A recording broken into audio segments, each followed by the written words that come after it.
insulina. Hay pacientes que no hay otra forma de manejarlas más que con insulina, pero el tratamiento de inicio casi siempre lo hacemos con orales, por el apego al tratamiento. Entonces, muchas veces el éxito terapéutico es buenísimo, pero porque pues, es más fácil tomar una pastilla que inyectarse todos los días. Síguele.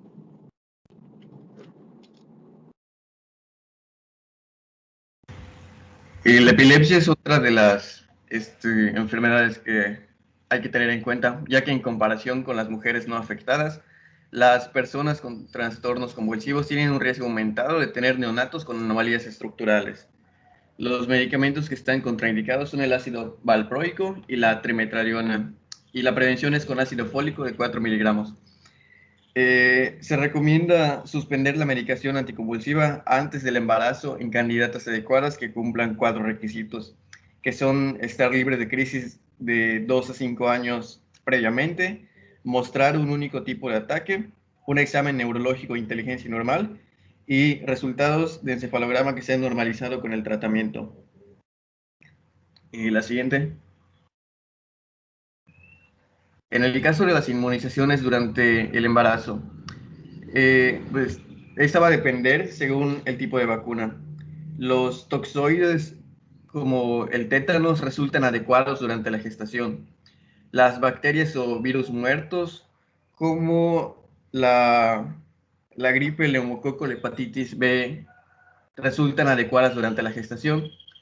En el caso de los virus vivos, como la varicela, el sarampión, la rubiola y la polio, no se recomiendan. Sin embargo, en el caso de la administración de estas durante el embarazo, no se consideran como una indicación para la interrupción del mismo. Se dice, según los informes, indican que el riesgo fetal es meramente teórico. La siguiente. Sí, sí, de hecho, por ejemplo, durante el control prenatal para el embarazo aplicamos la vacuna que es la TDAP, que trae tosferina, difteria y tétanos. Esta le va a conferir al neonato inmunidad del primer mes de vida, cuando ya después a él le van a tocar sus propias vacunas. La idea de las toxoides es prevenir el tétanos neonatal.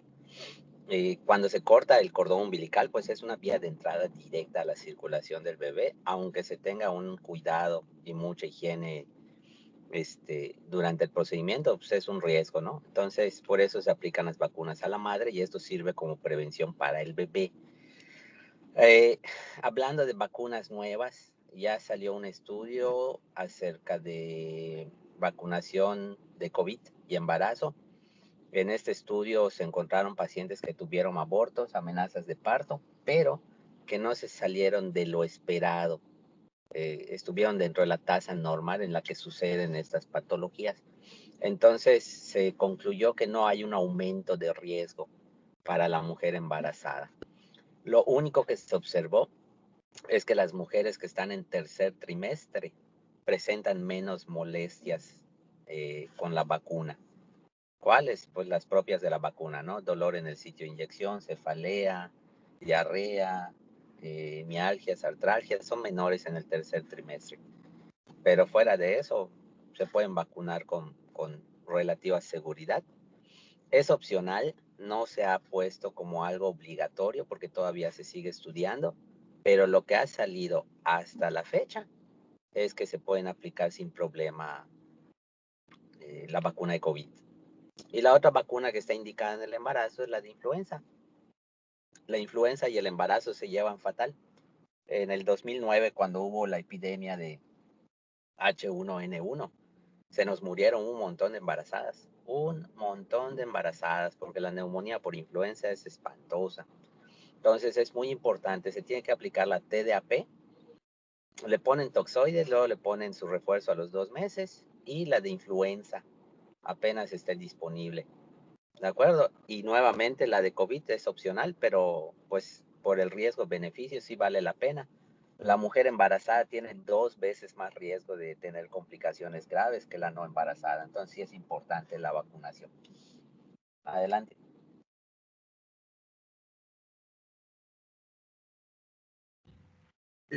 Existen ciertas enfermedades genéticas que se deben de tener en cuenta también.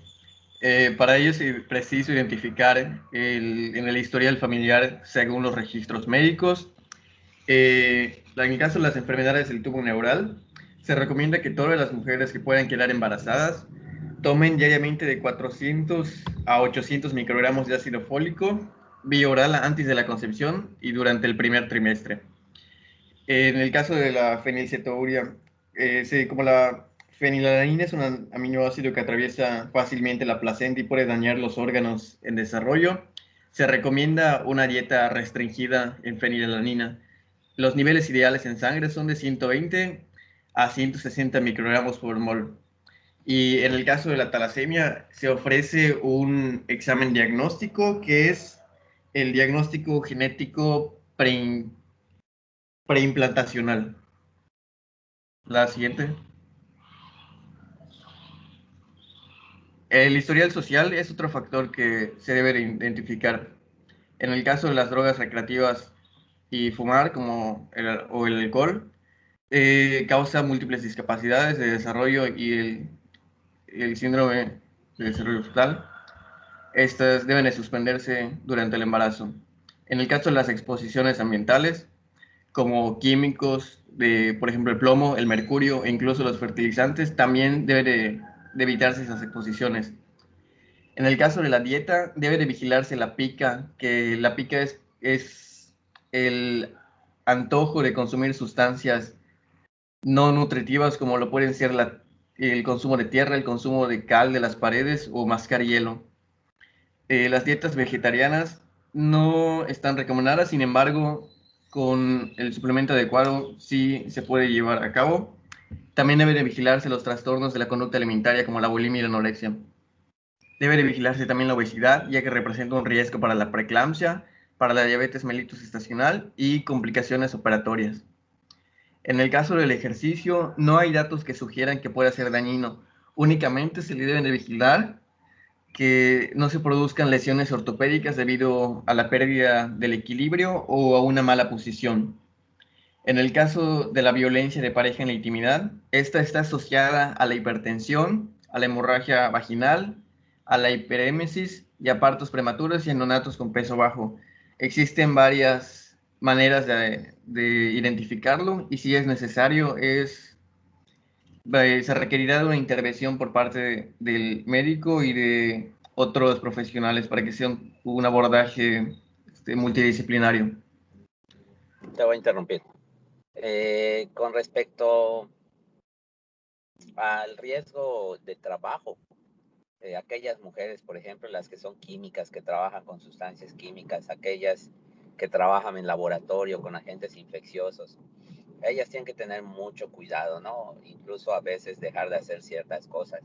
Otro ejemplo son las maestras de preescolar y de kinder, ¿sí? La hepatitis B es muy común, entonces, por ejemplo, estas mujercitas que tienen riesgo de exposición a enfermedades, pues se les puede aplicar la vacuna de hepatitis B.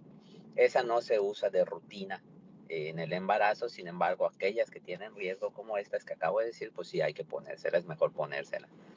En el caso de las dietas, pues lo ideal es que sea una dieta balanceada, ¿no? Hay aminoácidos esenciales que no están en las dietas que son exclusivamente vegetarianas y deben ser suministrados para el desarrollo del bebé. En el caso del ejercicio, lo único que hay que comentarle a la paciente es que no llegue hasta el agotamiento y cuidar mucho la hidratación. La deshidratación es enemigo del embarazo, puede producir contracciones uterinas. Entonces, se fomenta mucho lo que es el ejercicio aeróbico, nadar, caminar, bicicleta, escaladora. Yo en lo personal les recomiendo a mis pacientes, por ejemplo, si van a usar bicicleta, que sea estacionaria para evitar accidentes, ¿no? O sea, riesgo de caída o que la vayan a atropellar. Y ¿cuál fue el último tema que dijiste? La violencia y la pareja. Este es sumamente importante. Uy, ese es un tema muy complicado. Es desafortunadamente algo muy común y sí está asociado muchísimo a, a un resultado adverso al final del embarazo, ¿no? Incluso hemos tenido pérdidas, amenazas de parto y complicaciones graves. ya sea porque haya una violencia física o porque haya violencia por omisión. Muchas veces se sienten mal las mujeres y no las llevan a consultar. Ya cuando llegan al hospital, llegan pues, con cuadros muy complicados. Entonces, esto es algo muy importante. Algo que mencionaste por allá, la hiperemesis gravídica. La emesis gravídica es el vómito en el embarazo. Cuando esta produce alteraciones hidroelectrolíticas, entonces se conoce como hiperemesis gravídica. Emesis es vómito, hiperemesis es vómito con desequilibrio hidroelectrolítico. La causa número 1 de hiperemesis y emesis es psicológica. Entonces, aquellas pacientes que estén presentando episodios de vómitos que son incoercibles, les damos tratamiento y no mejoran, hay que investigar si no hay algo detrás de esto, ¿no? Ejemplo, la violencia física. El estrés, otra vez, las causas psicológicas son la causa número 1 de emesis. Entonces, toda mujercita con emesis hay que interrogarle acerca pues de su vida, de cómo está, si tiene problemas, si no tiene problemas, etcétera. Y en el caso de detectar algo serio, pues sí, definitivamente hay que canalizarlo. Síguele.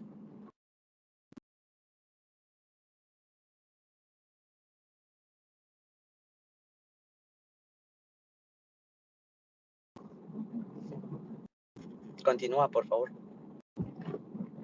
Buenos días, yo voy a hablar acerca del establecimiento del vínculo entre la madre, el hijo y el padre. Siguiente, por favor. Bueno, ¿qué es ese vínculo? El vínculo es el intenso apego afectivo que se desarrolla entre los padres y su bebé. ¿Cómo se puede establecer este vínculo desde el embarazo hasta después del parto? Pues es muy simple, todo es a través de los sentidos del ser humano. El primero es a través del tacto, ya que es una de las primeras formas en que los bebés se comunican. También el contacto ocular, es decir, a través pues, de las miradas entre los padres y el hijo. Es muy importante los gestos que se realizan ante el hijo. También con la voz, muchos mencionan que es importante hablarle al bebé desde que está pequeño o desde antes de que nazca. Igual, igual a través del primer contacto que hay entre la madre y el hijo. Esto se maneja mucho en lo que es pues los partos que no son complicados. Ese primer contacto, de hecho hay una imagen que pueden ver, que está en el centro, que es una de las técnicas que manejan. Siguiente, por favor. Bueno, los beneficios de este vínculo es que fortalecen el vínculo afectivo con su hijo y su pareja, le permite a la mujer tener aspectos saludables emocionales como los sentimientos de bienestar consigo misma y que dichos aspectos a su vez permitan brindarle mejores cuidados a su hijo en compañía de su pareja. Este es más que nada un beneficio para la madre, para que se sienta mejor y para que pueda mejorar su relación tanto con el padre o su pareja y con su hijo. Y en lo que se refiere al padre, se puede destacar que el valor de la presencia del padre en la crianza de hijos pequeños en dos aspectos. En relación con la madre, contribuyen a la reducción del estrés a partir del apoyo afectivo y concreto, el compartir roles y tareas. Y en relación con el niño, contribuyen a su desarrollo integral, brindando otra relación significativa, distinta a a la que genera la madre. Siguiente, por favor.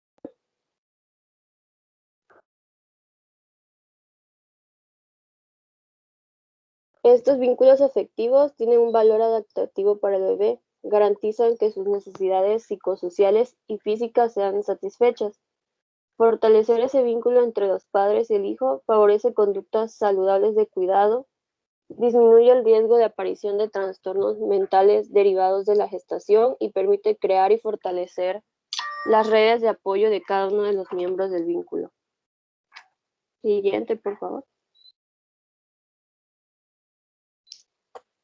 Estos beneficios que trae el vínculo que se crea no solamente es entre la familia, sino también en general con la sociedad, porque el fortalecimiento del vínculo afectivo disminuye la pobreza y la separación temprana de los padres con su hijo. Cambia aspectos en la tendencia tradicional en que los hogares están conformados en que la mujer se encuentra solamente enfocada en lo que es la maternidad y permanece en el hogar, mientras que el padre se proyecta como proveedor.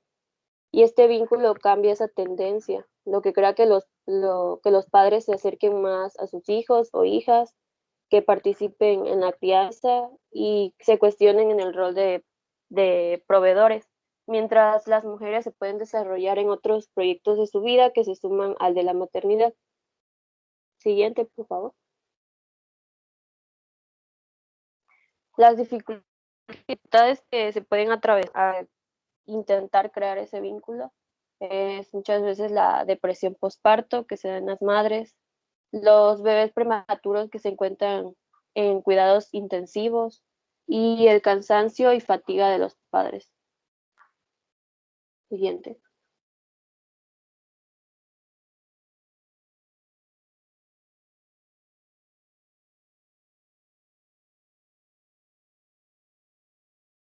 Bueno, ahorita vamos a ver acerca de los cuidados prenatales. Moy, ¿puedes pasar a la siguiente? Ahorita te voy a interrumpir. Claro, doctor. Este tema de apego parece pues algo sin mucha importancia, pero es sumamente importante. El apego podemos comenzarlo desde que el bebé está en el útero, ¿ok? El bebé empieza a escuchar a las 18 semanas. Entonces, algo que hay que fomentar es que el papá le hable al bebé en la pancita de la mamá. Incluso venden dispositivos que son como unas bocinitas que se pueden colocar en la pancita. Entonces se les puede hablar a través de un micrófono o haciendo grabaciones. Si bien es una realidad que el bebé no va a entender absolutamente nada de lo que se diga, sí va a estar, sí va a asociar la entonación y la forma de hablar de la persona, porque tiene memoria. Hace muchísimos años se hizo un estudio donde a los bebés les colocaban música en el útero y cuando nacían los ponían en una salita con dos equipos de sonido. En uno le ponían la música que escucharon y en otro le ponían otra música diferente. Todos los bebés se fueron a la música que escucharon en el útero. Eso quiere decir que se acuerdan de lo que escuchan. Entonces es muy importante empezar a fomentar esta cuestión. No solo porque va a ayudar al apego de que el papá esté con la mamá, la acaricie, hable con ella, le abra la pancita, sino para el bebé, para que también sepa, pues, quiénes son sus padres, ¿no? La cuestión con la mamá es una cuestión innata. De hecho, hay cuestiones hormonales que median esto. Ustedes saben que la oxitocina es una hormona que da placer. Entonces, por algo, la oxitocina es la hormona que también ayuda al nacimiento del bebé, ¿no? La naturaleza es muy, muy, muy sabia. Entonces, en la cuestión de la mujer, pues es algo un poquito más innato, ¿no? Y está mediado por cuestiones hormonales. En el caso del padre, es algo que hay que fomentar. El apego del padre es un tanto diferente al de la madre porque no tenemos estas cuestiones biológicas. Cuando nace un bebé, se da una situación difícil en la dinámica familiar porque todo cambia. Una de las cuestiones o lo que más se ve es que el padre se siente abandonado. Ya no me ve, ya no me toca, ya no quiere estar conmigo, no quiere tener relaciones. Y es algo completamente normal y comprensible para el que lo sabe. Pero el padre se siente desplazado. Entonces hay que comentarles en las consultas de puerperio, que se supone que son a la semana y al final del puerperio, a las 6 semanas, hay que comentarles que esto es una situación completamente normal. No le van a poder dedicar el mismo tiempo a a un papá cuando el bebé es pequeño, ¿sí? Y esto hay que decírselos porque muchas veces creen que, pues que algo cambió, ¿no? Que algo se rompió en la relación y no. O sea, simplemente la mamá está centrada en el recién nacido, que es completamente normal. Muchas veces las mujeres tienen problemas en el sentido de que se sienten mal consigo mismas por su cuestión física. Llegan, yo los veo, llegan a la consulta, te dicen es que me siento gorda, es que me siento mal, es que no me veo mal. Y esto es algo que hay que fomentar con ellas, ¿no? Hay que decirles, te ves bonita, es parte de los cambios del embarazo, vas a perder peso con la lactancia. Entonces, mientras más apego y cooperación haya del papá, más vamos a ayudar a brincar estas cosas. Parece una tontería, pero si ustedes interrogan a una embarazadita que acaba de tener a su bebé, van a ver que tiene muchas cuestiones que no dice, que no les dice al marido, se las guarda. Y entonces pueden caer en el famoso baby blues o en una depresión postparto. Es algo súper común. Les puedo decir que de 10 embarazadas que tengo, 8 o 9 tienen baby blues. Sienten una tristeza cuando se supone que el nacimiento debe ser un momento de alegría por la llegada del nuevo integrante a la familia. Muchas veces se sienten tristes y son muchas cosas, son los cambios físicos. El puerperio es una etapa muy, muy, muy difícil en el embarazo. Están adoloridas, no pueden caminar bien, tienen que estar dando lactancia, a veces les molesta dar la lactancia, su cuerpo no es normal, la pancita queda flácida, obviamente, porque disminuye el volumen de golpe, la piel no le da chance de regresar al normal y queda flácida la pancita y eso hace que se sientan mal consigo mismas. Hay sentimientos de inutilidad, hay pacientes que se sienten inútiles cuando nace un bebé. ¿Por qué? Porque no saben bañar al bebé, porque no lo pueden bañar correctamente, no lo saben cambiar. Y muchas veces la mamá y la suegra es la que hace estas cosas y ella nada más está parada como expectante. Entonces dice, soy una mala madre, no puedo atender a mi hijo, otra lo tiene que hacer por mí. Y no es la realidad es que pues no lo sabemos hacer. Yo no soy papá, si me das un bebé y me dices, báñalo, chíspales, me va a costar mucho trabajo, ¿no? Y lo mismo pasa con la mamá que es su primer hijo. Entonces, estos sentimientos de sentirse inútil, de sentirse con cambios, de estar agobiada, puede crear problemas graves. El apego del padre, el hecho de que el papá interactúe, coopere, ayude, bueno, de hecho no es ayudar, es que ejerza su paternidad correctamente, eso ayuda mucho a la mamá. Entonces, este tema de apego es muy, muy, muy importante.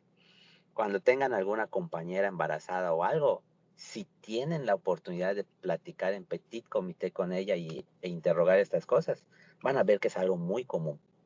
Entonces, es un tema que vimos ahorita en 2 minutos, pero que sí vale la pena tocar, revisar y platicar con las pacientitas. ¿De acuerdo? Vamos a continuar, por favor.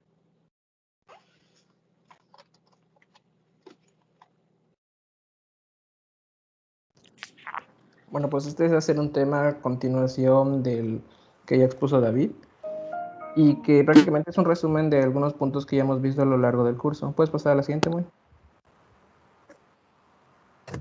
Para empezar, tenemos que entender que el cuidado prenatal necesita un enfoque coordinado de atención médica, de la evaluación del riesgo y del apoyo psicológico hacia la mujer embarazada.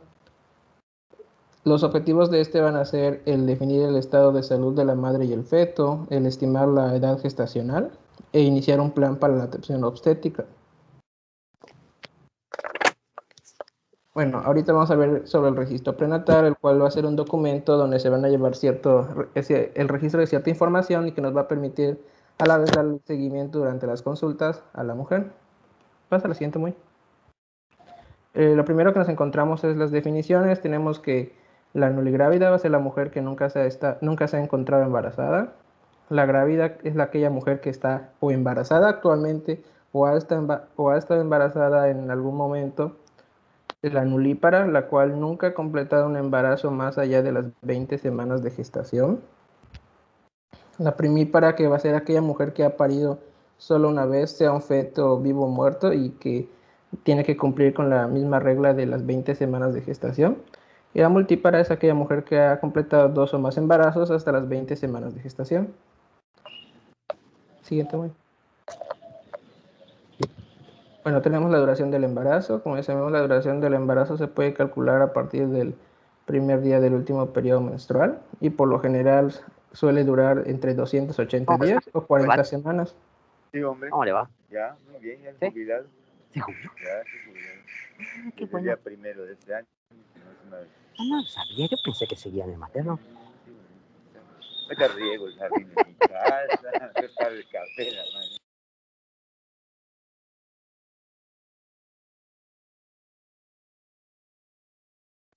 Pasa a la siguiente, Moy. Bueno, el embarazo lo vamos a dividir en los 3 trimestres. El primero que va a abarcar entre la primera y cuarta y 14ª semana, el segundo entre la semana 15 y 28, y el tercero entre las semanas 29 o 40 y 42. Este se puede alargar. El chiste de dividirlo entre los trimestres es que usualmente es para clasificar las patologías. En este caso, podemos saber en qué trimestre es donde se llega a presentar, por ejemplo, los embarazos espontáneos, o en cuál puede empezar a afectar la hipertensión. El siguiente, Muy.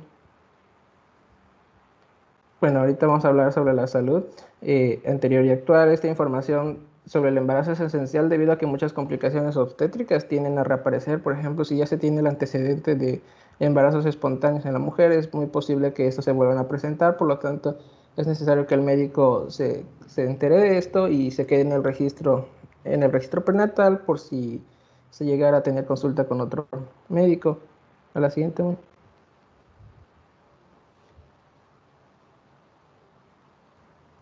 Bueno, ahorita vamos a ver sobre la evaluación de la salud. En general va a hablar acerca de lo psicosocial, el cual va a hacerlo sobre los obstáculos de la comunicación, el estado nutricional de la mujer, sobre su situación de vivienda, las preocupaciones que tenga respecto al embarazo, sobre las complicaciones, información que todavía no esté enterada, sobre todo si es primera vez. Y bueno, tenemos sobre el consumo de drogas, la violencia familiar y bueno, algo importante es si la mujer realmente desea continuar con el proceso del embarazo. Ahorita vamos a hablar sobre las sustancias que se pueden consumir, que se consumen y que no son buenas para el embarazo. Pues son los cigarrillos que pueden causar abortos espontáneos, bajo peso al nacer, partos prematuros y la muerte fetal. También tenemos el alcohol y las drogas, que el alcohol va a causar la restricción del crecimiento, anomalías faciales y disfunción del sistema nervioso central. Esto va a formar prácticamente el síndrome de restricción del crecimiento con todas estas características. También tenemos las drogas como la heroína, cocaína, barbitúricos y marihuana, que también va a causar efectos similares a lo que causa el alcohol. Y bueno, por último tenemos la violencia, que puede ser de diversas formas: física, abuso psicológico, agresión sexual, aislamiento o la privación de la mujer, y que la violencia doméstica es más frecuente que incluso cualquier otro trastorno médico importante, con una prevalencia de entre el 4 y el 8%. Siguiente, Muy. Ahorita vamos a la evaluación clínica, que es importante realizar un examen físico general durante el primer encuentro prenatal, frecuentemente con el examen pélvico, que esta parte de la evaluación se realiza a través de un espéculo, que es como el dibujito que tenemos aquí arriba, en el cual, bueno, en clases anteriores ya habló un poquito más profundo sobre esto. Siguiente, Muy. Ahí estamos sobre las pruebas de laboratorio. Generalmente se pide la sanguínea, esa va casi de cajón. Es con el conteo sanguíneo completo, la determinación del tipo de sangre con el estado de RH y la prueba de anticuerpos. También se van a recomendar realizar otras pruebas como la de el SIDA y el VPH. Y en orina, cultivo de orina si se sospecha de alguna infección. Que ahorita vamos a ver cuáles son las más frecuentes y importantes de tratar. Bueno, entre las infecciones cervicales tenemos la clamidia y la gonorrea. La clamidia va a estar aislada en el cuello uterino y se va a recomendar una evaluación tanto en la primera consulta como un seguimiento a lo largo del primer trimestre. En la gonorrea se va a caracterizar por la infección del sistema genital interno y, bueno, su complicación grave es que puede causar la artritis. El mismo que vigilar dentro de la con el primer trimestre para poder darle un seguimiento presente en estas dos enfermedades.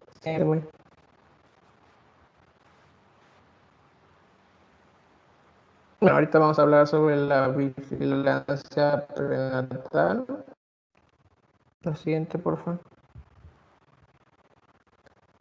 Bueno, tenemos la altura uterina, que es entre las 20 y 34 semanas, cuando se va a pegar casi exacto con la edad gestacional, y va a ser importante para controlar el crecimiento fetal y el volumen de líquido amniótico. Aquí en el esquema tenemos la valoración de la edad gestacional. Entre las 20 semanas generalmente van a ser los 14 centímetros de fondo uterino, entre las 24 va a ser 18 centímetros de fondo uterino, las 28 van a ser 22 centímetros y así hasta las 34 semanas con 27 centímetros de fondo uterino.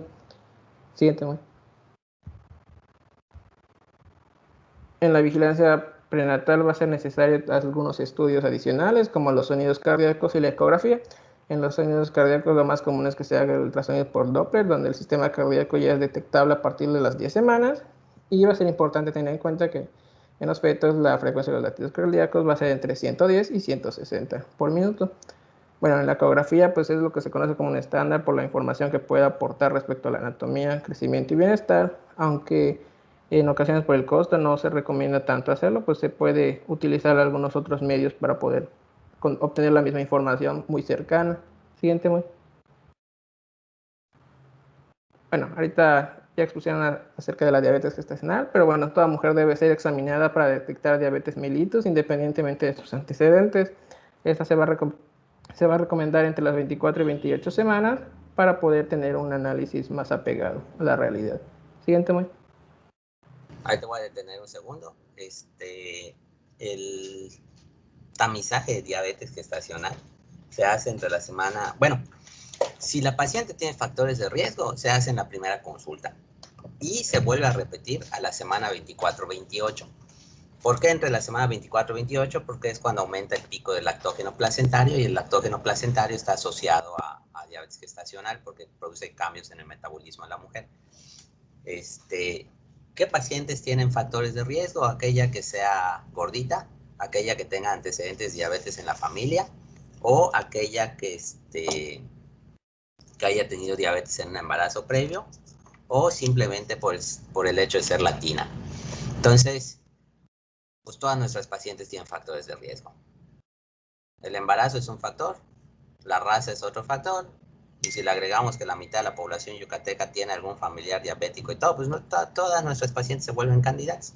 Entonces, esto hay que hacerlo en la primera consulta, repetirlo a las 24-28 y dependiendo de la evolución del embarazo, incluso lo podríamos volver a repetir al final.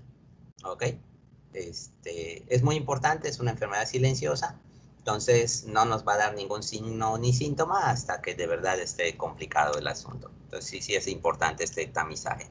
Existen varias formas de hacerlo. Uno es un tamizaje de 75 miligramos, se hace la prueba, dependiendo del resultado, si sale alto, pues le pedimos una curva de tolerancia.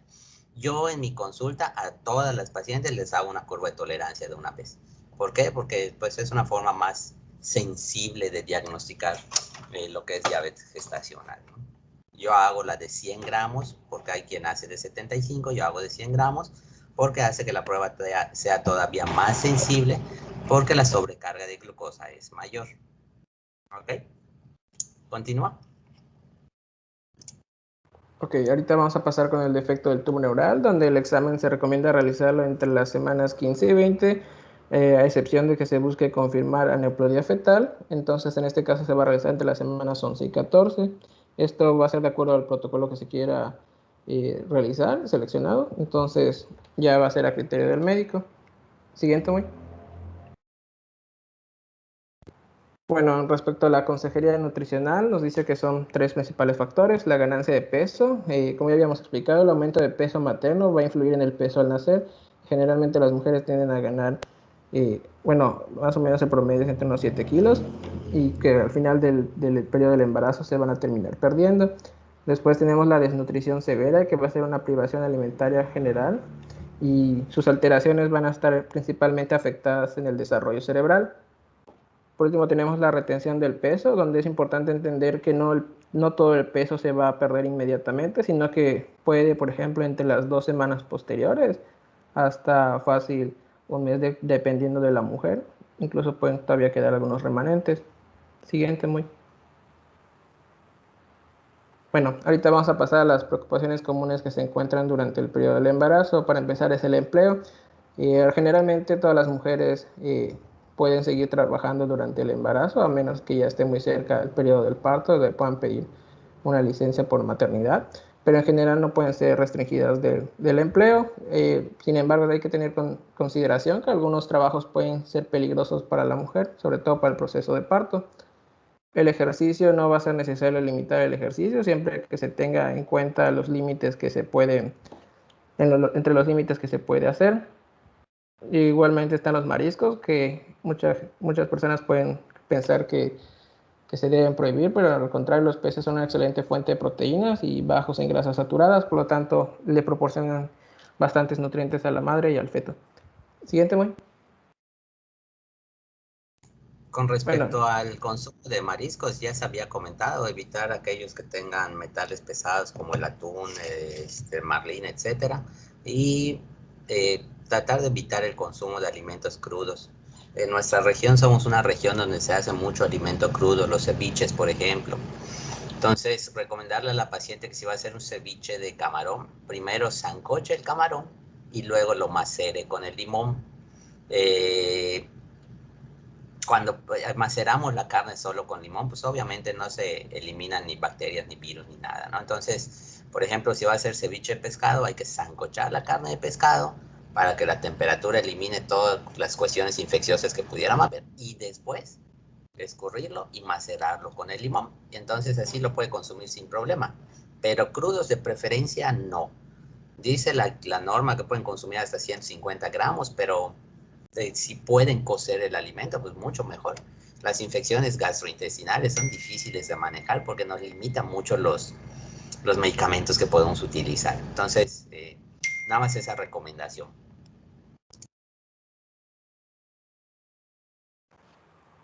Bueno, en la cuarta posición tenemos la prueba de plomo. Bueno, se supone que la relación de los efectos adversos con el plomo pues son nocivos para el feto, comúnmente generando hipertensión tanto a la madre como al feto, y los abortos espontáneos. En ocasiones va a ser necesario realizar una prueba de plomo para saber cómo están estos niveles. Luego tenemos el transporte, donde no se tiene evidencia que los efectos nocivos, que existan efectos nocivos por transporte terrestre o aéreo. En el coito, pues las mujeres embarazadas sanas generalmente no van a tener problemas en esto, a menos que se encuentre alguna alteración, pues ahí sí va a ser necesario suspenderlo. Siguiente, muy. Tenemos sobre la salud dental. La enfermedad periodontal se va a relacionar con un parto prematuro, así que pues va a ser importante tener una adecuada salud dental con revisiones periódicas al dentista. Tenemos la inmunización, como ya vimos, pues el beneficio realmente es grande tanto para la madre como para el bebé, por lo tanto pues es recomendable. Y la cafeína, en ocasiones se tiene dudas sobre si la cafeína afecta al embarazo y pues puede consumirse a menos que genere resultados negativos directos, siempre en cantidades no exageradas para no poder generar alguna alteración. Siguiente, muy. Y bueno, ya tenemos las varices que comúnmente van a tener una predisposición genética y que pueden ser evidentes durante el proceso de parto. Tenemos también el sueño y la fatiga debido al efecto soporífero de la progesterona. Es normal que las mujeres se encuentren un poco cansadas y con mucho sueño. Y otro que se relaciona también pues son las náuseas, que son comunes durante el primer y segundo trimestre, y sus síntomas van a responder a la vitamina B6. Cuando los síntomas no son tan exagerados de las náuseas, pues con una dosis de vitamina B6 es normal que estos cesen. Siguiente, ¿no? Bueno, hasta aquí.